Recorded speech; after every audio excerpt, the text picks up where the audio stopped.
بسم الله الرحمن الرحيم.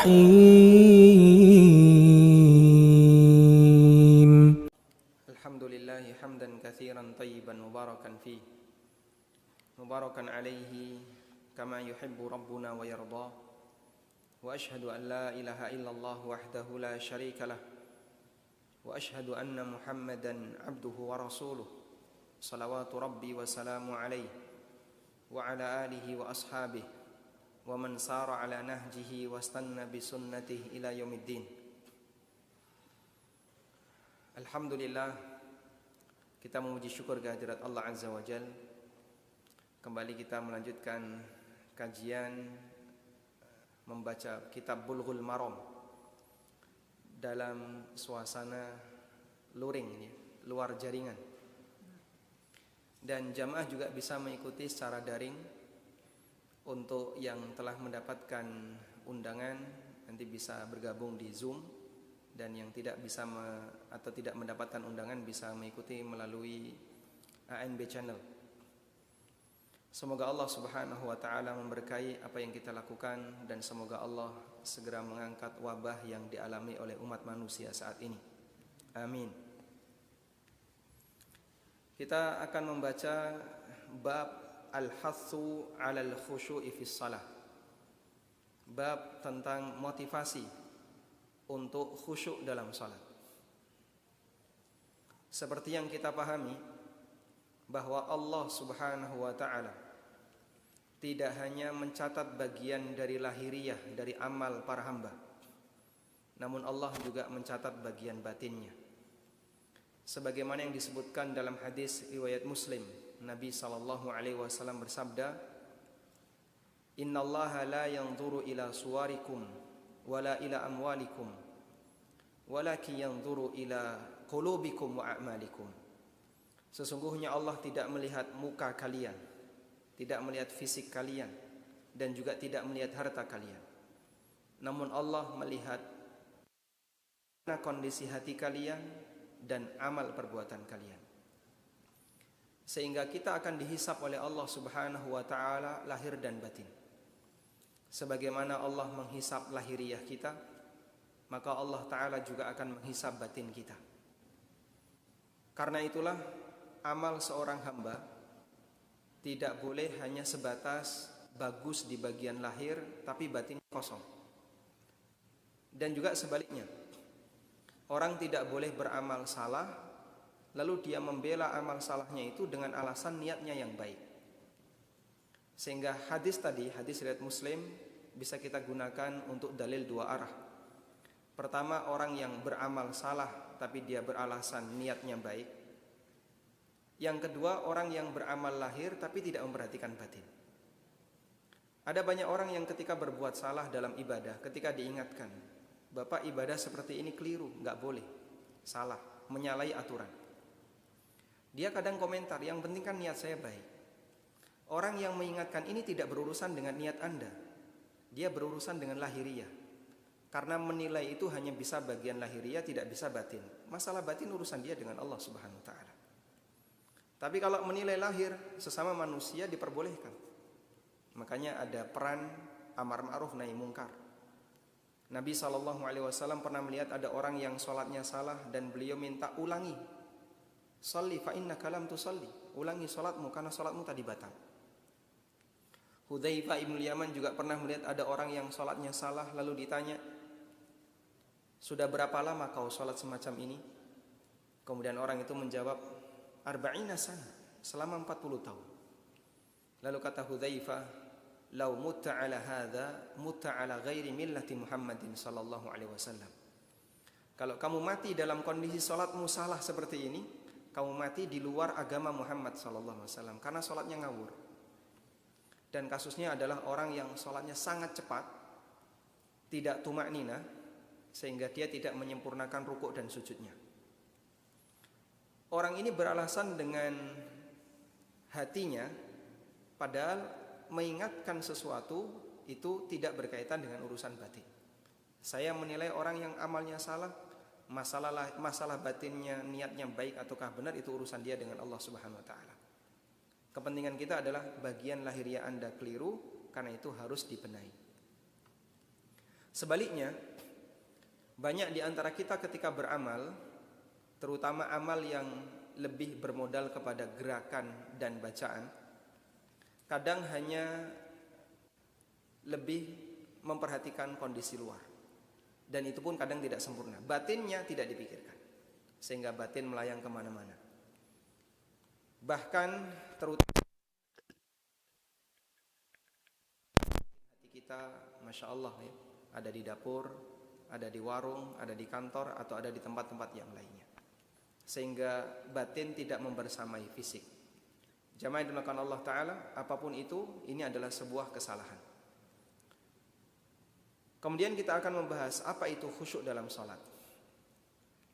Khusyuk secara bahasa artinya adalah tenang dan tunduk.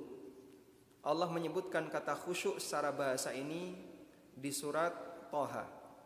Allah berfirman, wa khasya'atil aswatu lirrahman fala tasma'u illa hamsa. Dan suara itu khusyuk di hadapan Ar-Rahman, di hadapan Allah Ta'ala. Fala tasma'u illa hamsa. Tidak ada yang terdengar selain hamsa, selain hanya bunyi bisikan-bisikan saja. Ayat ini berbicara tentang kondisi manusia ketika di padang mahsyar. Bapak Ibu bisa bayangkan, 1000 orang dikumpulkan dalam satu masjid. Minta mereka untuk diam dalam waktu 5 menit. Diam, kompak diam 5 menit. Mungkin akan sangat sulit. Ada suara belakang, suara lagi. Sehingga orang dalam jumlah 1000, dalam jumlah banyak ketika dikumpulkan, disuruh bareng diam dalam rentang waktu tertentu, itu sangat sulit. Apalagi kalau satu stadion, apalagi kalau jumlahnya jauh lebih banyak. Anda bisa bayangkan manusia pertama sampai terakhir plus jinnya dikumpulkan jadi satu di padang mahsyar. Betapa ramainya, karena jumlahnya sangat banyak. Tapi ternyata bayangan kita barangkali meleset, karena Allah tegaskan dalam Al-Quran bahwa mereka tidak mengeluarkan suara apapun selain hamsa, yang itu diterjemahkan sebagai suara seperti orang bisikan, seperti orang berbisik, disebabkan karena gerakan yang dilakukan oleh para hamba ketika itu. Wa khasya'atil aswatu lirrahman fala tasma'u illa hamsa. Suara itu tunduk di hadapan Ar-Rahman, di hadapan Allah Ta'ala, sehingga tidak terdengar kecuali hanya bisikan saja. Ini makna khusyuk secara bahasa. Dan makna khusyuk secara istilah juga tidak jauh dari ini, yaitu tunduk di hadapan Allah Subhanahu wa Ta'ala karena fokus mengerjakan, fokus memikirkan apa yang sedang dikerjakan oleh seorang hamba. Sehingga khusyuk dalam sholat berarti dia fokus terhadap sholatnya. Khusyuk ketika membaca Quran berarti dia fokus dengan ayat yang dia baca. Khusyuk ketika berzikir berarti dia fokus dengan bacaan-bacaan kalimat thayyibah yang dia ucapkan, dan seterusnya. Karena orang ketika fokus, maka dia akan tenang, fokus dengan perbuatan yang sedang dia lakukan.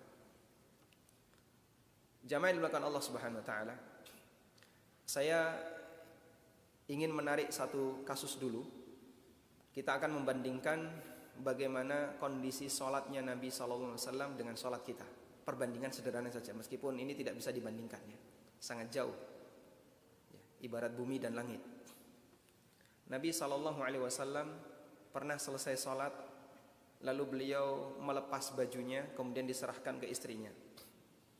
Kembalikan ini ke Abu Jahm. Wa'tinihi bi ambijaniyah. Dan tolong mintakan ganti baju ambijaniyah. Baju ambijaniyah itu polos, tidak ada lurik-luriknya. Jadi Nabi SAW memerintahkan kepada istrinya, kepada keluarganya, kembalikan baju yang berlurik ini. Baju beliau ada luriknya, hadiah dari Abu Jahm. Lalu oleh Rasulullah SAW beliau minta tolong ini dikembalikan, ganti dengan baju ambijaniyah yang polos. Fa innaha alhatni anifan, karena luriknya itu telah menggangguku saat aku sholat. Masya Allah. Ya. Sajadah Bapak penuh dengan batik ya. Itu ada juga kan gambarnya. Nah, sama ya. Hampir semua baju kita ada lurik, ada batik, kotak, yang putih di belakang. Insya Allah ini putih. Karyawan ya. Karyawan. Tayyib. Nabi SAW terganggu dengan lurik yang ada di baju itu. Padahal kita ketika sholat, sajadah penuh dengan warna-warni, kita nggak merasa terganggu. Betul nggak Pak? Apakah berarti sholat kita lebih berkualitas dibanding sholat beliau? Subhanallah. Kenapa kita tidak terganggu dengan baju kotak-kotak, dengan sajadah yang penuh warna? Bahkan ketika kita sholat kadang tebak gambar kiulo, apa cacing, imano, apa kupu kan gitu ya. Kita tebak gambar. Kenapa kita tidak merasa terganggu dengan itu?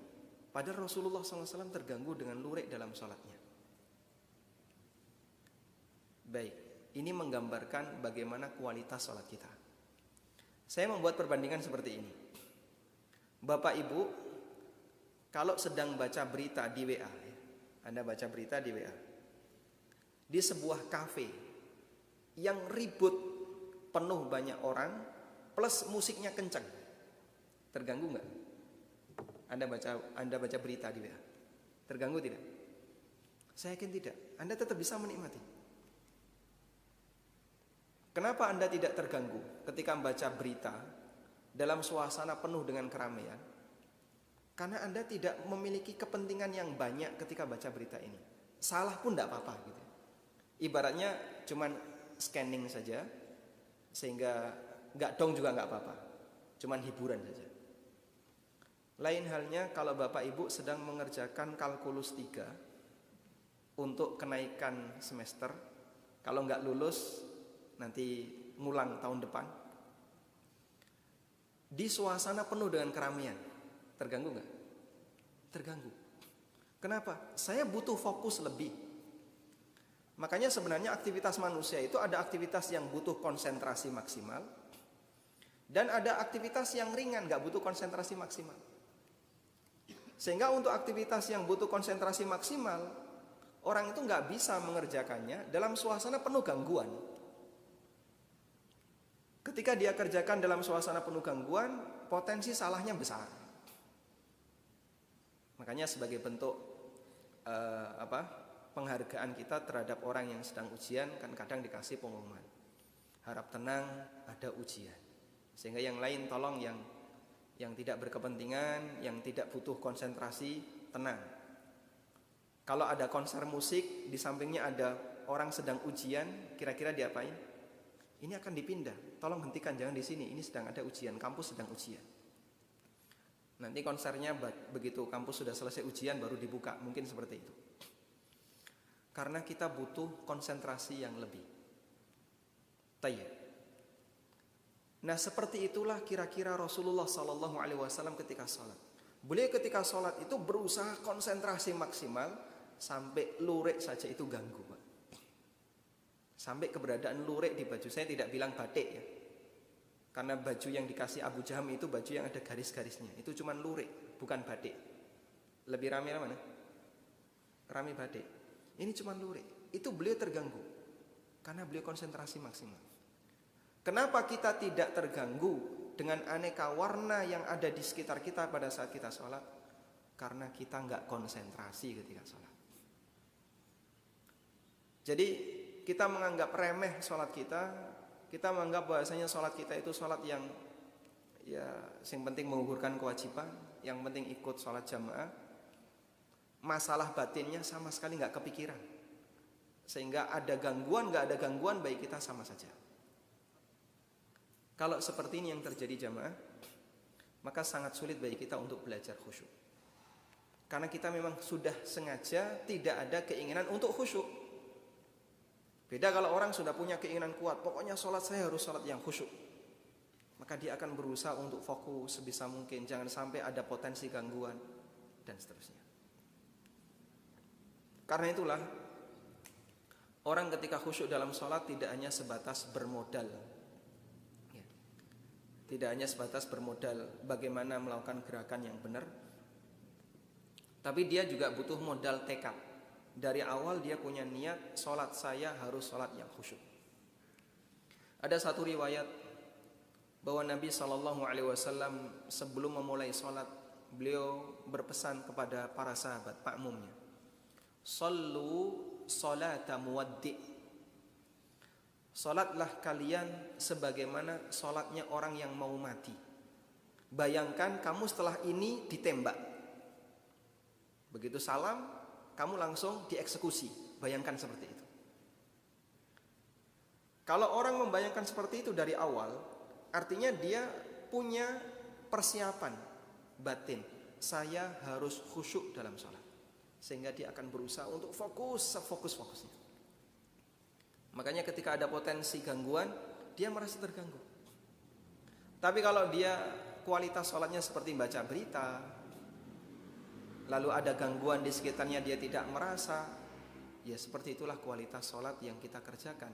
Sehingga adanya potensi gangguan itu menyebabkan kita tidak merasa terganggu. Batin kita hilang, tidak ada dalam jiwa kita. Padahal jamaah yang dimuliakan Allah Subhanahu wa taala, khusyuk inilah yang menjadi penentu kualitas pahala sholat seorang hamba. Ibnu Abbas radhiyallahu anhu pernah mengatakan, Innal abda la yuktabu min salatihi illa ma aqala minha. Seorang hamba tidak mendapatkan pahala dari sholatnya selain apa yang terpikirkan dalam dirinya. Sehingga kalau batinnya melayang kemana-mana, bisa dipahami ya, fisik ada di masjid tapi batinnya kemana-mana kan mungkin ya. Mungkin fisiknya di masjid tapi mungkin hatinya sudah ada di warung, hatinya ada di rumah, hatinya ada di kantor, hatinya memikirkan sesuatu. Bahkan begini, kita kalau sholat itu seolah menjadi orang yang sangat sibuk, sehingga di tengah sholat kita itu sambil merencanakan kegiatan apa yang setelah ini akan saya kerjakan. Betul Pak? Setelah ini, oh iya, jadi kelingan ya. Sing mau kira-kira ra kelingan malah kelingan. Aku durung ini ya, durung ini. Habis ini, Masya Allah. Jadi kita menjadi orang yang saking sibuknya sampai rencana kegiatan itu sudah kita atur di tengah kita sedang sholat. Dan itu bagian dari gangguan setan. Sehingga kata Ibnu Abbas, beliau mengingatkan, seorang hamba tidak akan mendapatkan pahala dari sholat yang dia kerjakan kecuali apa yang dia pikirkan dari sholatnya. Makanya kalau kita memikirkan yang lain, ya sudah, tidak ada nilai pahalanya. Tidak ada nilai pahala itu bukan berarti tidak sah ya. Ada dua yang perlu dibedakan antara sah dengan berpahala. Kalau sah itu menggugurkan tanggung jawab. Jika itu sholat wajib berarti menggugurkan kewajiban. Jika itu sholat sunnah berarti menggugurkan tanggung jawab yang hukumnya sunnah. Kalau berpahala berarti diterima oleh Allah dan dikasih pahala. Dan itu tidak ada yang tahu kecuali Allah. Namun salah satu di antara syaratnya untuk sholat agar bisa berpahala adalah orang itu memikirkan sholatnya. Nabi SAW juga menyebutkan dalam hadis dari Ammar bin Yasir radhiyallahu anhu, Rasulullah SAW bersabda, Innar rajula la yansarifu wa ma kutiba lahu illa ushru salatihi tus'uha thumunuha subu'uha sudusuha khumusuha rubu'uha thuluthuha nisfuha. Ada orang yang selesai sholat namun dia tidak mendapatkan pahala dari sholatnya kecuali 1/10 dari sholatnya, 1/9, 1/8, 1/7, 1/6, 1/10 sampai setengahnya. Sehingga ada orang yang selesai sholat cuma dapat pahala 1/10 sholatnya. Dan angka ini tentu saja bukan pembatasan. Artinya tergantung dari kualitas sholat seorang hamba. Semakin tidak berkualitas, maka nilai pahalanya semakin kecil jamaah. Mungkin ada yang cuma dapat 1/1000. Mungkin ada yang lebih dari itu, 1/30.000, sepersekian puluh ribu. Sehingga sangat disayangkan, barangkali ada orang yang lelah dalam sholat, tapi ternyata dia tidak mendapatkan pahala yang banyak dari sholatnya. Tayyib. Kembali kepada masalah kualitas batin seorang hamba ketika mengerjakan sholat. Dan Imam An-Nawawi menukil adanya ijma' ulama tentang penekanan untuk khusyuk dalam sholat. Sebagian ulama menilai hukumnya wajib, sebagaimana kata Al-Ghazali dan juga keterangan Al-Qurtubi dalam tafsirnya. Sehingga khusyuk dalam sholat adalah sebuah keharusan. Kesimpulannya, wallahu ta'ala alam, mengenai hukum khusyuk dalam sholat itu ada dua. Pertama adalah mutlaqul khusyuk. Yang kedua al-khusyuk al-mutlaq. Khusyuk itu ada dua, ada mutlaqul khusyuk, ada khusyuk mutlaq. Bedanya apa, Pak? Ada istilah al-ma'ul mutlaq, ada istilah mutlaqul ma'. Kata mutlaq dalam bahasa fikih itu bisa ditaruh di depan kata, bisa ditaruh di belakang kata. Kalau dia ditaruh di belakang itu artinya absolut. Al-ma'ul mutlaq berarti air jernih. Kalau ditaruh di depan, dia menunjukkan bagian dari unsurnya. Mutlaqul ma' artinya adalah zat cair. Al-ma'ul mutlaq artinya air jernih, berarti dia air murni, air asli. Mutlaqul ma' berarti benda yang bentuknya cairan. Sehingga al-ma'ul mutlaq pasti mutlaqul ma', namun mutlaqul ma' belum tentu al-ma' al-mutlaq. Mafhum insyaallah? Baik. Khusyuk mutlak berarti khusyuk 100%. Khusyuk absolut. Mutlakul khusyuk berarti ada unsur khusyuk dalam sholatnya. Nah, untuk al-khusyuk mutlak, pendapat yang lebih kuat ini tidak sampai derajat wajib.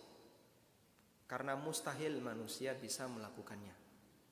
Dan bahkan ini juga disebutkan dalam hadis tadi, mengisyaratkan kalau khusyuk mutlak hampir tidak dikerjakan oleh manusia. Makanya Nabi SAW mengatakan, orang itu selesai sholat, dia hanya dapat pahala setengah, sepertiga, seperempat, seper, sampai sepersekian. Berarti dia hanya mendapatkan pahala 1/10 dari apa?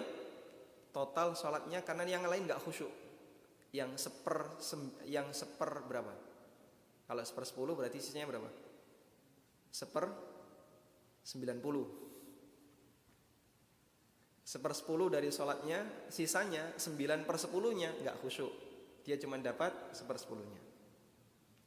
Atau dia sholat dapat 1/5, berarti sisanya berapa sisanya? 4/5 dia nggak khusyuk. Berarti dia tetap dapat pahala meskipun ada bagian yang tidak khusyuk. Baik, itu dalil bahwa khusyuk mutlak, khusyuk 100% tidak wajib.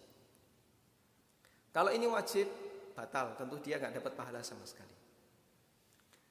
Yang kedua adalah mutlakul khusyuk.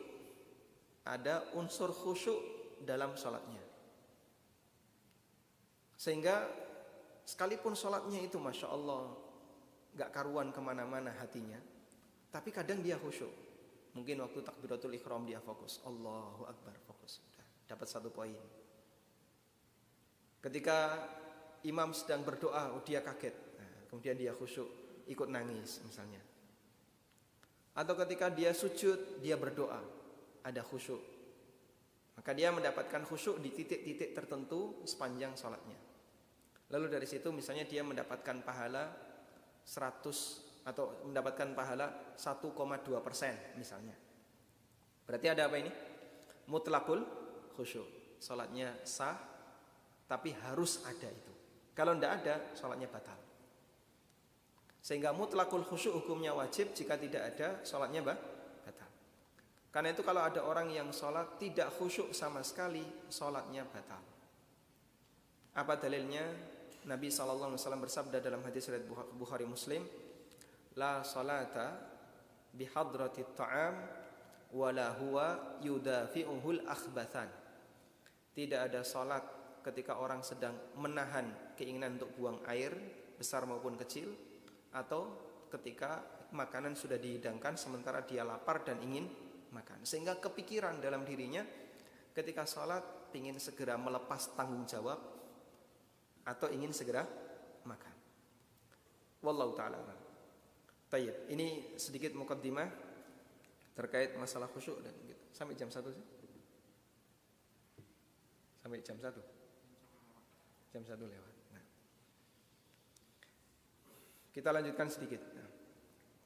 Jadi tadi kita telah membedakan antara mutlaqul khusyuk dengan khusyuk al-mutlaq. Kalau mutlaqul khusyuk wajib, kalau khusyuk al-mutlaq ini tidak wajib. Dengan dalil Nabi SAW menyebutkan bahwa orang tetap dapat pahala sekalipun ketika sholat dia hanya mendapatkan khusyuk sekian persen, 50%, 40% dan seterusnya. Dan khusyuk ini merupakan sifat yang pertama kali diangkat oleh Allah dari para hambanya. Sebagaimana disebutkan dalam hadis Abu Darda radhiyallahu anhu, Rasulullah sallallahu alaihi wasallam pernah bersabda, awwalu syai'in yurfa'u min hadhil ummati al-khusyu'u hatta la tura fiha khashi'an. Bagian pertama yang diangkat dari umat ini adalah khusyuk, sehingga sampai kalian tidak melihat adanya khusyuk dilakukan oleh manusia. Dan nampaknya itu terbukti, kita bisa saksikan kualitas sholat para hamba dari generasi ke generasi terjadi penurunan. Sehingga kita bisa saksikan orang ketika sholat hampir dia tidak memikirkan isi sholatnya, dia lebih banyak melayang kemana-mana. Ada juga yang dia ketika sholat dia nggak tahu harus mikir apa, sehingga kadang dia mikir seolah-olah di depan Ka'bah, bayangannya ini Ka'bah. Makanya kadang di mihrab dikasih apa? Gambar pintu Ka'bah atau dikasih kiswah. Dan Allah Subhanahu wa taala memberikan balasan bagi orang yang khusyuk. Qad aflahal mu'minun alladzina hum fi salatihim khashi'un. Sungguh beruntung orang yang beriman, yaitu orang yang mereka khusyuk dalam salatnya. Yang kata para ulama, jika Allah menyebutkan balasan, lalu setelah itu Allah menyebutkan amalan yang menjadi alasan balasan itu, fayakunu hadhil amal illatan lima qablahu. Maka amal itu merupakan illah terhadap balasan yang dijanjikan oleh Allah Subhanahu wa taala. Sehingga orang mukmin akan mendapatkan keberuntungan apabila dia khusyuk dalam salatnya. Baik. Dan kita belum membahas apa yang harus kita pikirkan agar kita bisa khusyuk dalam salat. InsyaAllah akan kita kupas di pertemuan berikutnya. Plus kita akan membaca keterangan yang disampaikan oleh Ibnul Qayyim rahimahullah terkait pembagian kualitas para hamba ketika mengerjakan sholat di hadapan Allah Subhanahu wa ta'ala. Wallahu ta'ala alam.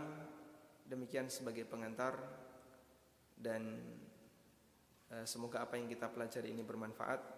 Wassallallahu ala nabiyyina Muhammadin wa ala alihi wa sahbihi wa sallam. Wa akhiru da'wana alhamdulillahi rabbil alamin. Subhanakallahumma wa bihamdika asyhadu an la ilaha illa anta astaghfiruka wa atubu ilaik. Wassalamualaikum warahmatullahi wabarakatuh.